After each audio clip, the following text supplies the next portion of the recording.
Hey guys, Tom here, welcome back to a new video. Now today, we're going to be talking about my best and my worst footballing moments I've ever had in my life. Now, I've only lived 17 years, so there's many more best and worst footballing moments to come in my lifetime. But so far, I've had some pretty interesting ones, including this scar right here. The first best footballing moment I'm going to talk about with you guys is the Russia World Cup with England. Last summer, I went to Russia, I made vlogs for England every day. The best moment out there in Russia was two different games. England versus Colombia. Oh my God, Carlos Bacca has missed.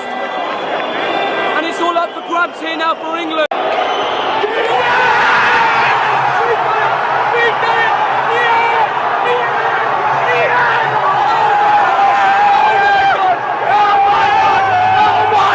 And also England versus Croatia, and even though we lost, I've got to say, my life peaked when that Trippier free kick went in. Facts. Come on England, we could do this.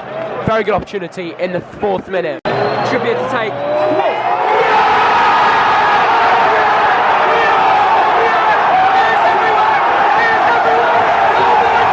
Those two moments were the most special moments whilst I was out there in Russia. Now, Gambler hit me up and they basically said they want me to get involved in their campaign. Hashtag, can we have our ball back? Now, they made a little video and I'll show you that now. What?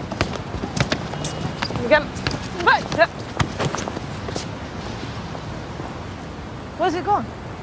Is betting taking away our love of the game? We have our ball back, please.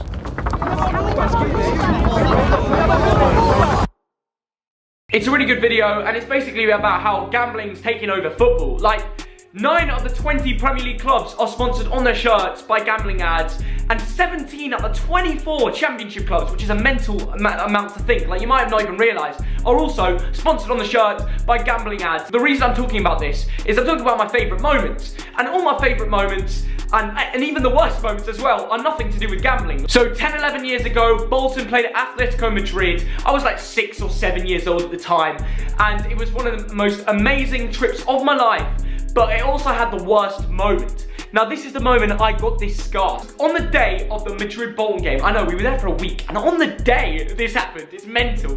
Right, I was walking down, you got all these different squares in Madrid, it's really nice and cute, and it's a beautiful city. We just went to a museum, you know, as the average English family would do in Madrid. And I think it's like a Thursday, I'm walking down the street, I'm all jolly, I'm 6 years old, bouncing my bouncy ball. Now, all I can remember is I was bouncing this bouncy ball, which I just love doing, and suddenly I bounced it, the ball went up, and this metal railing was just along here. I never even realised it was there. And I went like this, and I just had the sweetest connection with this, like, spiky metal railing, and it just cut me there.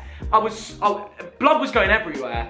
It was mental, and I got carried by these random Madrid geezers who just ran out this bar, carried me like this, with my dad, and I remember all this, and they carried me to the local A&E, which luckily was nearby, because apparently if I kept bleeding, I could have, you know, something bad could have happened. But I'm still here today, so I'm alright, okay?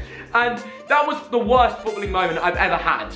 But it turned into the best footballing moment when I got it all stitched up on the day, and I still got out to the Madrid game later that day, 7:45 kickoff at the old Atletico Madrid stadium.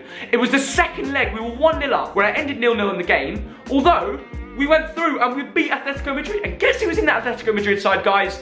Mr. Kun Aguero. He was in their team. Diego Forlan was in the team. Those were some massive names. What happened before that game was crazy. Riot police in Madrid were battening Bolton fans. Now, my dad recalls me and tells me, he told me that the only reason he wasn't battened like all the other Bolton fans were that day before the game and after the game was because he had me and my sister on his shoulders who were 5 and 6 years old. It sums it up really, so maybe I could have got a bit worse than just that. That footballing moment is something I've had, and like I said, it's nothing to do with betting. And, you know, back then, my dad will recall it as well. When he was growing up, gambling, it had a lot less in the game than it does today. And do you think it's taking over? So yeah, guys, I want to start a discussion with you lot. Tell me in the comments, do you think gambling is taking over? And make sure you use the hashtag, can we have our ball back? Because it's a great video. I'll leave it in the description. You can go watch it. Another worst footballing moment I've got to tell you guys is Walsall away. This is a small one, all right? 2 years ago, we played Walsall away. I think we ended up losing 1-0, and I think they had the keeper Etheridge, who now plays Cardiff. A little fact there for you guys, but still, that game was the most depressing football game I've ever been to in my life. There's been a red card!